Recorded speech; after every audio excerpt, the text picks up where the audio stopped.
After experiencing the wonderful spiritual journey of Sri Abdul Kalamji for the last 15 years with his revered spiritual guru Sri Pramukh Swamiji, we feel delighted and blessed to witness the release of transcendence in the city of Chennai.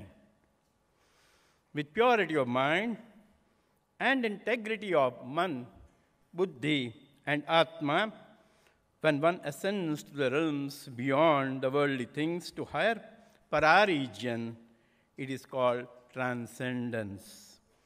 In Sanskrit, it is called gunatita, above the three gunas. In Bhagavad Gita, in the 14th Adhyaya of Gunatraya Vibhaga Yoga, Lord Krishna says, Mana apamanayoho tulyo, tulyo mitrari pakshayoho, sarvarambha parityagi, gunatitasya uchyate. He is gunatit, who is same in honor and dishonor, same to friend and foe, abandoning all the worldly undertakings. He has risen above all the gunas.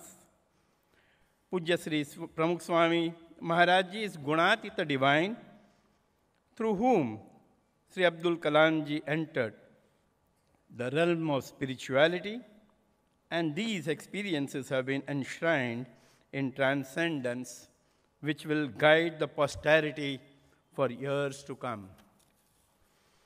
It is to the credit of co-author Professor Sri Arun Tiwari Ji, who has very ably described the two giants aptly. Kalam. The book Transcendence is a fusion of science and spirituality. The acquaintance of one of the greatest saints of our times, Swamiji Pramukh Maharaj, with Dr. Abdul Kalam has resulted in this book, which is an experience of spirituality with Swamiji. I am sure this book is going to give us a great insight into the spirituality, whereas if we seek the blessings and guidance of the Gurus, we are taken nearer to the God. So this way, I think this is a very good experience, and this book, Transcendence, will help us if we can go through this book and abide by this, we will definitely be nearer to God and nearer to Pramukh Maharaj Swamiji.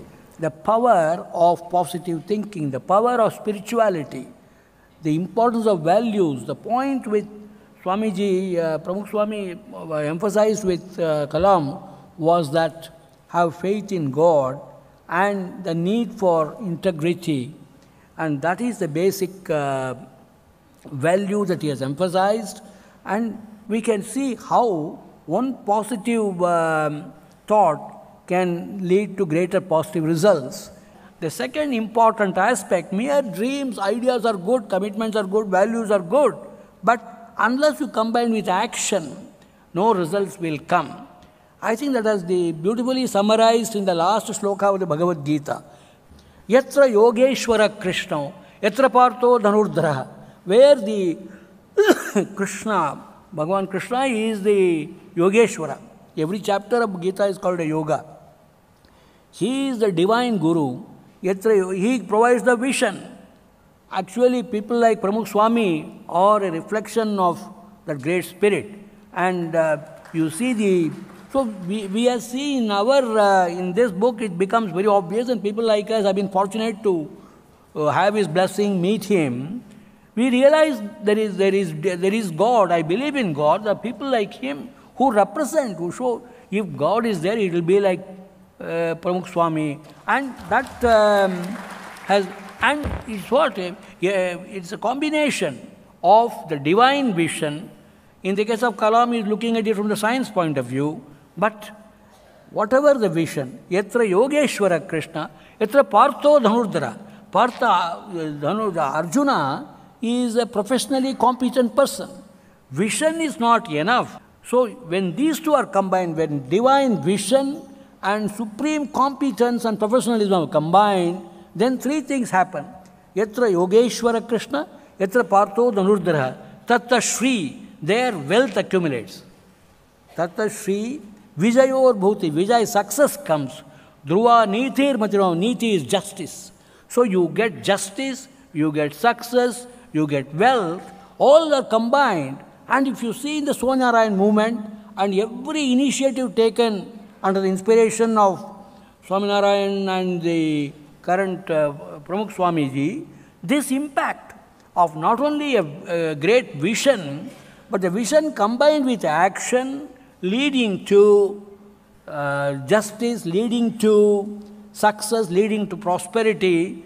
In fact, therefore, wherever you go in the world, you can see the remarkable achievement of the movement. And all this been achieved on the positive good spirit.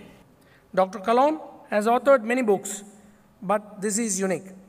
Probably, this is the only book which shows Dr. Kalam's spiritual shade. A reading of this book left me spellbound. Let me recollect some important sentences which made Dr. Kalam pen this book. A harmonious world may seem an impossibly utopian vision, but with the guidance of the divine and with the helping hand of the transcendent souls as Swamiji, the impossible may be achievable. With the book printed and ready for public sale, Dr. Kalam deeply wished to present the first copy to Swamiji, and he went to Ahmedabad by his car and presented the book to Swamiji and read out few paragraphs. It is to be noted that that day happens to be the first day of holy month of Ramzan, and Dr. Kalam has said that meeting Swamiji was his pilgrimage. I am reminded of a beautiful epilogue to this book. It says, Dr. Kalam dreamt that Swamiji and himself were walking in space since they were summoned to the divine presence, where they met various prophets and divine beings, and they have seen heaven and hell. Dr. Kalam has interacted with divine power and asked, "Why am I here? Why is Swamiji here?" Divine power answered, "Both of you have defeated Iblis the demon, who have proclaimed his superiority over man. You have transcended his temptations. You have broken through his fences." Then immediately Dr. Kalam asked, "What do we do now?" The ultimate answer by divine power, "Go and tell the world that all lifetime forms are inseparable from God, for God is everywhere, in everything, and in everyone." The year was 2004, and Mr. Kalam had come to Gandhinagar Akshardham. Next day, the Deputy Prime Minister of India, Lal Krishna Advani, he had come to meet Pramukh Swami Maharaj. And then, when he learnt about the meeting of Pramukh Swami Maharaj and Dr. Kalam, he said in Hindi, "Kalam बहुत ईमानदार आदमी है. Kalam is a very upright and an honest person." Just 3 days back, the CEO of Coca-Cola India, Mr. T. Krishna Kumar, who is fondly known as KK, he had come to Gandhinagar Akshardham. And by that time, he had read 2 sections of this book. And Mr. This Krishna Kumar, he told me, "Swamiji, because Kalam has written this book, it is not only 100%, but 250% authentic." That's what he said. And he said, "My grandfather was one of the teachers of Dr. Kalam." And he said, "I can relate to the experiences of Dr. Kalam because I have been in contact with Pramukh Swami Maharaj since last 8 years. And also I have experienced peace of mind and peace of heart in the presence of Swamiji. One last incident, in 2004, when Mr. Kalam, he happened to come to Gandhinagar Akshardham, and there was a question and answer session between the children and Dr. Kalam. And he got so interested that the program prolonged by 30 or 40 minutes. So after the program was over, he was sitting on the platform of Akshardham, and then Dr. Kalam, he started walking down the steps. At that time, Pramukh Swami Maharaj, he apologized to the ADC of Dr. Kalam. He said, "I'm very sorry that your president has been late for more than 30 or 40 minutes. But at that time, the aide said, Swamiji, actually our president, he got so much interested with the children, the question and answer session, that it took him more than 30 or 40 minutes. But then Swamiji was following Dr. Kalam, and he went up to his car.